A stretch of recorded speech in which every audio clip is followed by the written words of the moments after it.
बिस्मिल्लाहिर्रहमानिर्रहीम अस्सलाम वालेकुम। फाइनली पाकिस्तान में बड़ी हलचल मचने वाली है और हंगामी बेसिस पर किसी को पता नहीं था सिवाय चंद लोगों के ऐलान हुआ है इलेक्शन कमीशन की जानिब से अगस्त 2 यानी कल सुबह 10 बजे पीटीआई की फॉरेन फंडिंग के हवाले से फैसला आने जा रहा है और उसके बाद पाकिस्तान की पॉलिटिक्स हमेशा हमेशा के लिए बदल जाएगी।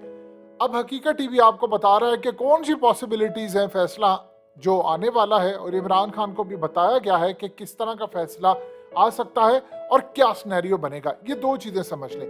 देखिए, फैसले में दो चीजें आ सकती हैं जो बड़े लेवल की है, अगर कोई बड़ा सरप्राइजिंग नहीं है। नंबर वन फैसला ये आ सकता है कि पीटीआई की जो फंडिंग के हवाले से वो कहें जी ये जो खास तौर पर फंडिंग हुई थी हम इसको ममनू करार देते हैं, और पीटीआई की जो फॉरेन फंडिंग है, ये खास एक फंडिंग आई है, हम चाहते हैं कि इसको जब्त किया जाए और इसके बाद इसको कौमी खजाने में जमा करवा दिया जाए। ये ममनू है, ये पाकिस्तान के लॉ के अगेंस्ट जाती है। लिहाजा ये फैसला है कि और आइंदा एहतियात करे पीटीआई या फलानी कोई भी पार्टी, इनको अलर्ट किया जाता है कि दोबारा ऐसा हुआ तो बड़ी सख्त सजा दी जा सकती है, इसके बाद मामला ठंडे पड़ सकते हैं। यानी एक चीज ये हो सकती है।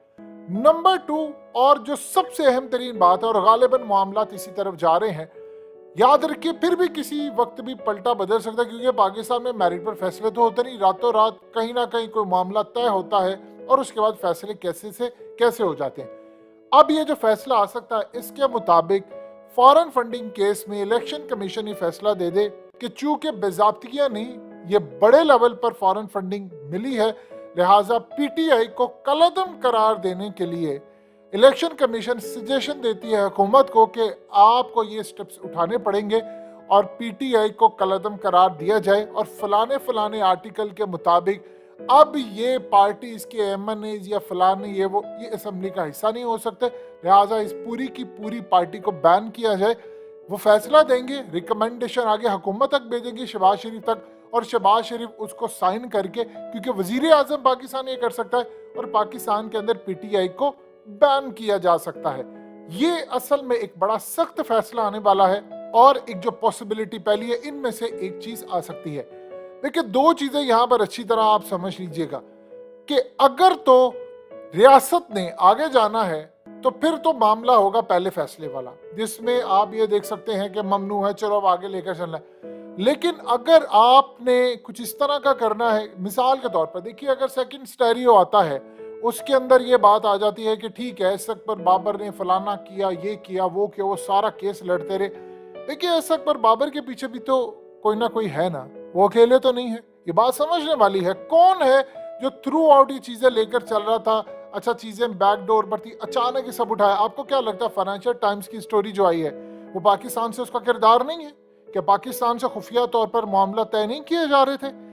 असल में कहानी ये है कि ये चीज या तो डिक्लेयर ना की हो, और दूसरा देखिए, कोई भी फैसला आता क्या आप कर सकते हैं। शहबाज शरीफ के लिए प्रॉब्लम ये है कि अगर शहबाज शरीफ को कहा जाएगा कि पीटीआई को उड़ाना है, तो पीटीआई के पास ऑप्शन ये होगी कि वो जाएंगे सीधा इस्लामाबाद हाई कोर्ट में और उसको रुकवाने की कोशिश करेंगे।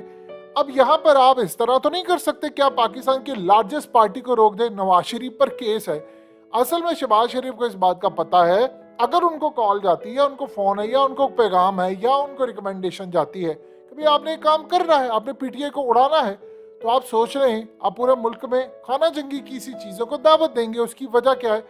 आपको क्या लगता है पाकिस्तान की लार्जेस्ट पार्टी को एक गलत कानून के तहत करके उसके बाद शहबाज शरीफ को यह बात नहीं पता कि अगले केस के अंदर फॉरेन फंडिंग में नून लीग भी उड़ा दी जाएगी, फॉरेन फंडिंग के अंदर पीपल्स पार्टी भी उड़ा दी जाएगी, और फिर उसके बाद बाकी पार्टीज भी। इवन इस सूरत हाल के अंदर फिर तीसरी कुव्वत को रास्ता मिलेगा, ये बात इनको अच्छी तरह पता है। और इस सूरत हाल के अंदर शहबाज शरीफ परेशानी का इस वक्त शिकार है। देखिए, जो भी सूरत हाल हो, ये बात इन सबको अच्छी तरह पता है। अब मिसाल के तौर पर ये जो डिप्टी स्पीकर वाला मसला हुआ था, इसमें एक चीज नई निकल के सामने आई है कि आज के बाद पार्लियामानी लीडर स्ट्रांग होता है। नवाज शरीफ को पता है कि मैं तो असेंबली में नहीं हूं, तो मेरे लिए तो पार्टी की कोई हैसियत नहीं। कल को मुझे बाईपास कर दें, मुझे फारिग कर दें, उड़ा दें, तो मैं कहां पर जाऊंगा, जो शुजात के साथ इस वक्त हो रहा है। तो ये असल में सूरत हाल जो पैदा हुई है, उस पर अब इन्होंने ये सिनेरियो भी ले सकते हैं। अब इस सिनेरियो में शहबाज शरीफ रिलक्टेंट होंगे, क्योंकि वो देखिए बजाहिर वो चाहेंगे कि काम ना हो, क्योंकि उनको पता है कल को उनकी पार्टी भी उड़ जाएगी और नून लीग भी उड़ जाएगी, और ये सारी की सारी पीपल्स पार्टी से लेकर तमाम लोग उड़ सकते हैं। और ये ना हो कि हम सबको घर भेज दिया जाए, हम लोग फारिग हो जाएं और कोई और यहाँ पर टिक्का बोटी कर रहा हो बैठकर सुकून के साथ, और हम सारे पीछे बैठकर मुंह देख रहे हो, अगर हम कठपुतलियां बन जाए। देखिए दो चीजें, अगर तो आपको कल को इस फैसले के बाद क्लियरली पता चल जाएगा कि मुल्क की डायरेक्शन क्या, अगर तो लड़ने का फैसला है इमरान खान के साथ, तो फिर आप देखेंगे कि दूसरा फैसला आएगा जिसमें फॉरेन फंडिंग में पीटीआई को उड़वाने के लिए रिकमेंडेशन जाएगी ताकि इनसे जान छुड़ाई जा सके। इसका ये मतलब होगा कि जो ताकत इमरान खान के खिलाफ लड़ रही है, चाहे वो इंटरनेशनल सतह पर हो या कोई भी हो, देखिए पाकिस्तान से पूरी तरह राब्ते हैं, तो वो ताकतें असल में इमरान खान के खिलाफ लड़ना चाहती है, वो उन्होंने आने नहीं देना। तो पाकिस्तान एक ना खत्म होने वाले क्राइसिस की जानिब बढ़ेगा, और जो भी इस वक्त बैकडोर चैनल पर मामला चल रहे हैं वो आप देखेंगे कल से ही टूट जाएंगे, अगर ये सेकंड सिनेरियो का फैसला आता है जिसमें पीटीआई और इन सबको उड़ा दिया जाता है। देखिए एक चीज आप जहन में रखिएगा, पीडीएम को जब लेकर आए थे इमरान खान की हुकूमत गिराने के लिए, तो वादा ये हुआ था कि पूरी पीटीआई को नाअहल किया जाएगा, यानी पार्टी उड़ा दी जाएगी, और जब पार्टी उड़ाई जाएगी तो जो सरबराह होगा वो उड़ाया जाएगा, बाकी लोग अपनी पार्टी अलग बना लेंगे, यानी पीटीआई नजरियाती या व्हाटएवर जो भी आप कह लें, पुरानी ओल्ड न्यू जिस तरह पाकिस्तान में होता है, ये असल में लगाकर उसका कोई कुरैशी या असद उमर या फलाना कोई भी लीडर बन जाए, लेकिन इमरान खान चूंकि चेयरमैन है वो नाअहल होंगे और उनके जिम्मे आएगा और उनको निकाला जाएगा। ये प्लान पहले से तयशुदा था और ये प्लान बड़ी देर से बना हुआ था, लेकिन प्रॉब्लम ये है कि अब अवाम उसके साथ आ गई। इमेजिन कर ले सिर्फ एक मिनट के लिए अगर इस वक्त साइफर ना आता, कौम को ना पता चलता कि जी ये हो रहा है वो हो रहा है, तो आप ये समझिए इमरान खान अपोजिशन लीडर होते, अपोजिशन में बैठे होते और कल उनके खिलाफ यही फैसला आता जिसमें वो और उनकी पार्टी चले जाते और बाद में एक नई पार्टी रजिस्टर होती, लेकिन इमरान खान परमानेंट नाअहल होते। पंजाब में उनकी पार्टी तितर बितर हो चुकी थी, इवन की खैबर पख्तूनख्वा में भी पार्टी तितर बितर हो जाती। ये प्लान बना हुआ था और अगर इसी प्लान को आप आगे लेकर चलते हैं तो आप ये सोचे अवाम बिफरी है, इन सबको पता है अवाम गुस्से में है और अगर ऐसी सूरत हाल होती है तो कोई हमारे गले ना पड़ जाए।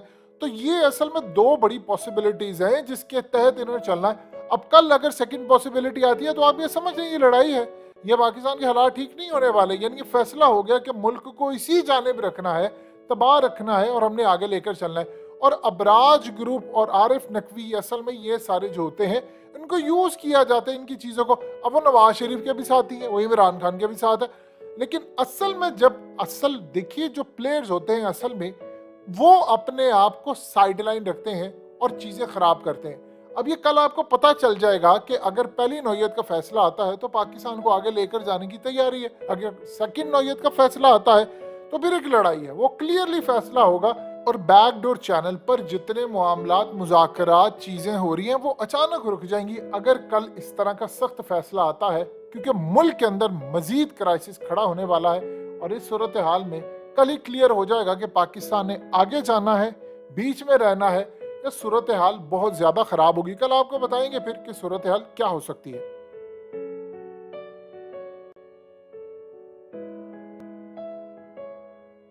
हकीकत टीवी को सब्सक्राइब करना मत भूलें, वीडियो को लाइक करें, शेयर करें और कमेंट सेक्शन में अपनी राय का इजहार जरूर करें।